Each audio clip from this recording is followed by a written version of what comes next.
We've seen countries such as the UK, Canada, France say that they will support Palestinian statehood in the next short while. You've described that as a reward for Hamas here.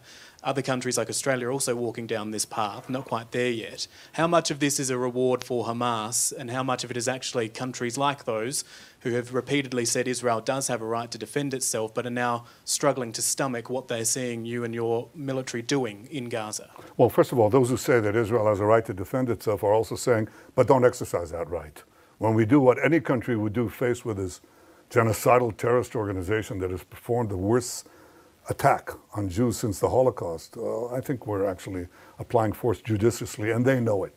They know what they would do if right next to Melbourne or right next to Sydney you had this horrific attack. So I think you would do it, at least what we're doing, probably maybe not as efficiently and as precisely as we're doing it. We've lost quite a few soldiers in that effort. But that's the first thing.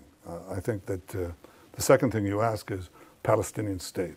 Well, the assumption, the prevailing assumption in this is that the problem that we have with the Palestinians is the absence of a Palestinian state. And if they were given a Palestinian state, they would stop the efforts to destroy the Jewish state. But the Palestinians were offered a state many times, including in the partition resolution, and they turned it down. They were offered statehood by my predecessors with lavish concessions. They turned it down. Because the Palestinians are not about creating a state, they're about destroying a state. That's why they opposed the Jewish national movement to create a state. It's called Zionism. They opposed it before the inception of the Jewish state, and they've opposed it since. They've opposed it when they had the Judea and Samaria, the West Bank, and Gaza in their hold. They didn't say, let's create a state there. They didn't say that. Because again, their goal is the destruction of a state. It defies imagination or understanding how intelligent people around the world, okay, including seasoned diplomats, government leaders, and respected journalists, fall for this absurdity. It's so easy to verify, you know. And look at the PA, okay? Look at the Palestinian national movement today is divided, okay? Divided between two forces, okay? The Palestinian Authority in Judea and Samaria and Hamas in Gaza, okay? Hamas in Gaza had a de facto state. It had a state. And it used it to launch a war of terror against Israel because their doctrine is that the destruction of Israel should proceed with forceful and direct military and terrorist moves. That's what they did on October 7th. And that's what they'll do again if we don't destroy them. The Palestinian Authority, on the other hand, says no. First, Israel has to be reduced to indefensible boundaries. You've got to get them out with the ICC, with the UN, with the Security Council resolutions, drive them to indefensible boundaries, and then deliver the blow. Because Israel is too strong in its present configuration. These discussions are open, they're held. Anybody, you don't need Israeli intel for it, believe it, okay? You can just scour the web, you'll find it, okay? So they have no difference about the goal. That's why the Palestinian children in Judea and Samaria and the Palestinian children, that is the Palestinian children under the PA and the Palestinian children under Hamas, are educated with exactly the same textbooks. That's why the PA calls its public squares against mass killers of Jews. That's why they have pay for slay. The more Jews you murder, the more you get paid, or your family gets paid. I mean, so that's the crux of the problem. The real reason that this conflict persists is not because of the absence of a Palestinian state, but the persistent Palestinian refusal to recognize a Jewish state in any boundary, okay?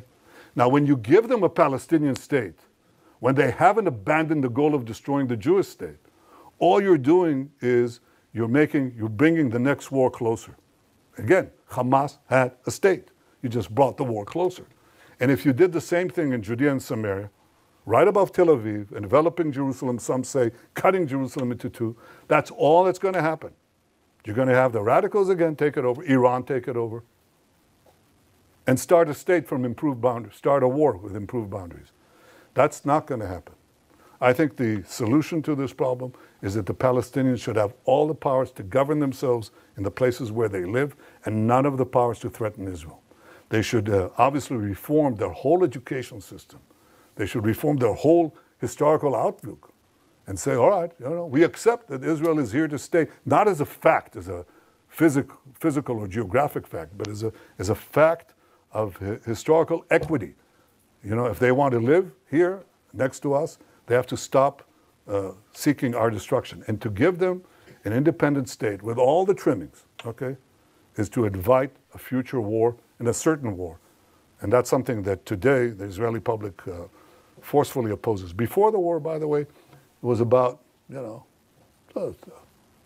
third, two-thirds in the overall population. Probably 60-40, or even more, against in the Jewish population. But now it's changed more dramatically. I mean, we had a vote in the Knesset a few months ago about the possibility of, having a Palestinian state, and the result was 99-9. 99-9, and that covers a very broad spectrum. And today, most of the Jewish public is against the Palestinian state for the simple reason that they know it won't bring peace; it'll bring war.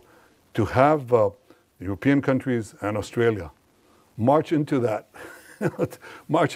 rabbit hole, just like that, fall right into it, and buy this canard is disappointing, and I think it's actually shameful. But it's not going to change our position. Again, we will not commit national suicide to get a good op-ed for 2 minutes. We won't do that. Thank you. Thank you very much.